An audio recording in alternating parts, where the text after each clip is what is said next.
Hoje é um grande dia também de festa, porque além de celebrarmos o 8º dia da nossa novena, também sobre o martírio de João Batista. Sabemos que aqueles que testemunham a verdade são perseguidos. São perseguidos. Por isso que o discípulo missionário de Jesus não pode ter medo de anunciar. É óbvio que nós vamos ficar muito acuados, quietos, com medo, mas nós não podemos deixar com que o medo vença tudo aquilo que nós precisamos testemunhar. O próprio Jesus disse aos seus discípulos que não seria fácil, né? Se quer ser meu discípulo, renuncie a si mesmo, pegue sua cruz e me siga. Então não ter medo de perder a vida, porque se perder vai ganhá-la diante de Deus. Assim também ficaram com muito medo os discípulos depois da morte de Jesus. Estando fechadas as portas por medo dos judeus, Jesus aparece. Então tudo aquilo que eles sentiam de medo, Jesus disse: a paz está no meio de vocês, gente. Então Jesus, quando aparece aos seus, mostra que Ele é mais do que esses medos. Então aquele que tem o coração interpelado a Jesus, não pode, é óbvio que eu digo para vocês, gente, nós temos medo, ótimo, tudo bem, isso é humano, ainda bem que nós temos medo, mas como que nós vamos fazer para que o Evangelho chegue a tantas pessoas que ainda não conhecem Jesus? Quem é esse Jesus? É caindo, é levantando. Nossa vida nunca é linear. A vida de discípulo missionário é isso. Não fugir da cruz. Não estou falando para ninguém ser masoquista, de querer sofrimento, não é isso. É porque sem a cruz não há ressurreição, gente. Sem a cruz não há ressurreição. E quando vier o sofrimento bater a porta do seu coração, como eu vou trabalhar isso dentro para que haja ressurreição? Não simplesmente pedir para Deus como se fosse um toque de mágica, dizendo: desapareça esse sofrimento, Senhor, mas como vou trabalhar esse sofrimento dentro de mim? Essa é a questão. Olha que nós ouvimos no Evangelho. João Batista testemunhou. João Batista falou a verdade. Olha, não é lhe permitido. Você tem 2 esposas, 2 mulheres. E isso incomodou Herodes. Mesmo Herodes pode ter sabendo que realmente não é o certo, mas ele quer. É isso que fez o pedido da moça que estava dançando, e aí foi a morte, o martírio de João Batista. João, que testemunhou Jesus Cristo, ele que foi na sua humildade. Eu não sou Messias, gente. João Batista pregava tanto sobre a conversão, sobre o reino de Deus, que o povo pensava que João Batista era o enviado, o Messias. E humildade, João Batista fala: não sou eu, gente. Portanto, virá aquele que é maior do que eu. E aí é bonito que quando João está batizando, quando João Batista está falando sobre o reino de Deus, convertei-vos e crede no Evangelho, é Jesus que aparece. Ele aponta que Jesus, Ele é o caminho. Essa é a humildade de João Batista, dizer que não é nem digno de desamarrar as sandálias do Senhor, gente, e aponta a Ele o Cordeiro, não sou eu. Então o discípulo, o seguidor de Jesus, não pode ter medo da cruz, não pode ter medo daquilo que virá, porque se nós ficarmos quietos, e aí? Deus espera de cada um de nós passos. Se os discípulos realmente se eles ficassem no silêncio total, depois de muito tempo da morte de Jesus Cristo, hoje nós não teríamos a igreja da qual nós professamos a fé em Deus. que começou com 12. E na liberdade desses 12 é que vem o pecado. Todos nós fomos criados para o bem. Mas de onde nasceu o pecado? De onde veio o pecado, gente? Da própria liberdade, do livre-arbítrio da pessoa. Ou ela opta em escolher o bem ou o mal. Se eu escolho o bem, eu fico perto da luz. E essa luz me faz ver quem são as pessoas e qual o caminho que eu tenho que seguir. Agora, com o meu pecado, não é Deus que se afasta de mim, sou eu que me afasto de Deus. Não quero amor, só planto ódio, só planto rancor, não pratico a caridade, eu vou ficando distante dessa luz. E essa luz não é aquela luz que ofusca, mas é uma luz que ilumina. E Jesus quer que nós sejamos também luz no mundo e sal da terra. Iluminar as pessoas que necessitam da palavra, dar gosto a tantas vidas amarguradas, sem esperança. Por isso que o discípulo missionário de Jesus tem que ir adiante, não pode se estagnar, ficar parado diante de uma situação de dificuldade. É caindo, é levantando, é isso que eu disse para vocês, é pegar a cruz e seguir Jesus. Então o martírio de João Batista nos faz rever a nossa opção por Jesus Cristo. Quando eu digo a verdade, ela dói, gente. E aí tem pessoas que usam da verdade para magoar o outro. Há pessoas que usam da maldade porque têm esse poder sobre a pessoa. É o que aconteceu Herodes com João Batista.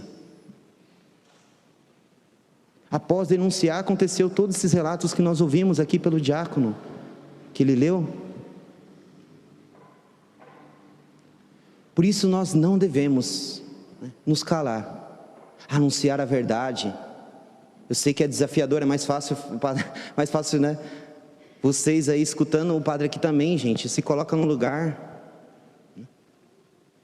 Ninguém é o dono da verdade, ninguém é dono da razão. Mas aquilo que eu tenho como ético, como moral, se for bom, eu devo reproduzir para construir uma sociedade mais justa, uma sociedade mais solidária. Olha o que diz a nossa campanha da fraternidade. Nós não podemos esquecer, porque estamos ainda no ano. Dai-lhe vós mesmos de comer a caridade, gente. E diz a primeira carta de Pedro que a caridade cobre uma multidão de pecados. Se nós praticarmos o amor, de ir ao encontro do outro, não fecharmos em nós, mas irmos ao encontro do outro, daquele que necessita, a gente vai estar servindo a Deus. Jesus não veio para ser servido, mas veio para... veio para servir. E esse serviço é colocar-se em prontidão, é sair-se, que feio, né? É sair. E quando o Papa Francisco fala de uma igreja em saída, é isso, gente. É a gente anunciar dessa porta para lá, aqui na redondeza da nossa paróquia, na sua família, na sua escola, saindo com seus amigos lá no shopping, no cinema, for jogar bola, for jogar vôlei. É isso, gente, é vivenciar o Evangelho de uma forma concreta. E essa forma concreta vem através do nosso testemunho. As palavras convencem, o testemunho arrasta. Tem pessoas que não falam muito bem, né? Não têm o dom, mas tem pessoas também que, às vezes por não falar, dão um ótimo testemunho. Então o testemunho, a nossa igreja cresce por atração.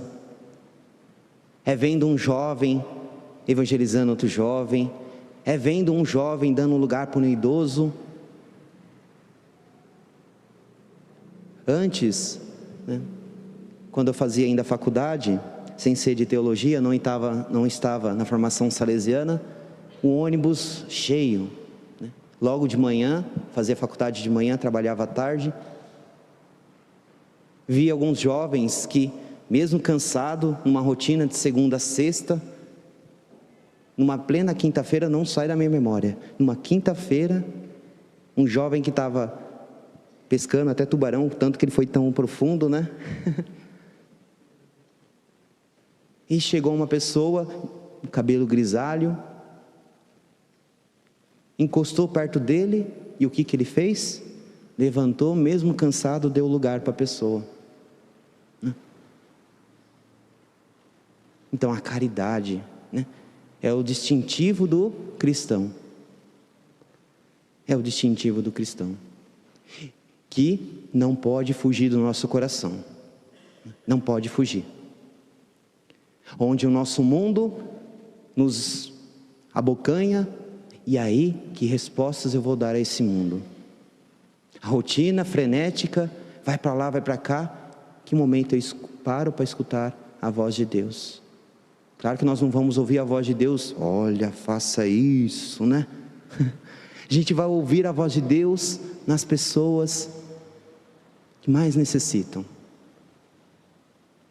Daquele que às vezes não tem vez na sociedade, daquela pessoa que está amargurada e quer conversar. E fecho por aqui, né, falando sobre esse Dom Bosco. O discípulo missionário dá a vida por Jesus Cristo. Assim fez João Batista, que foi um grande profeta no meio do povo. E aqui está o nosso santo fundador, Dom Bosco. Prova maior não há do que aquele que dá a vida pelos amigos. E aí Dom Bosco, no seu lema sacerdotal, dá-me que animas ceteratole, dai-me almas.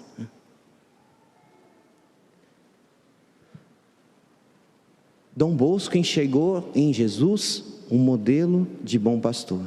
O bom pastor dá vida por suas ovelhas. E a frase que nós conhecemos de Dom Bosco, até meu último suspiro, será para vocês, jovens. Quem são as ovelhas de Dom Bosco? Os jovens de Turim. Aqueles que a sociedade chamava de delinquente. Aquele que a sociedade falava que não tem jeito, está perdido. Até no filme de Dom Bosco que vocês estão assistindo, né, todos os dias, o pequeno pedaço, quando Dom Bosco vai defender um jovem, e aí o padeiro pergunta, que tipo de padre é o senhor, Dom Bosco? Que tipo de padre é o senhor, defendendo esses meninos? Gente, a verdade dói, né? Que tipo de padre é Dom Bosco? Que mal fez, gente? Que mal Jesus fez para merecer tudo isso? Que mal fez João Batista por merecer tudo isso? As injustiças. E a gente não pode ter medo, porque ele não teve medo de romper as injustiças. Cutucou e cutucou até ser caçado, até ser quase morto. Aí apareceu, né, muitos símbolos na vida de Dom Bosco, como proteção, cachorro grigio, né, outros relatos. Então, Dom Bosco encontrou em Jesus um modelo de bom pastor.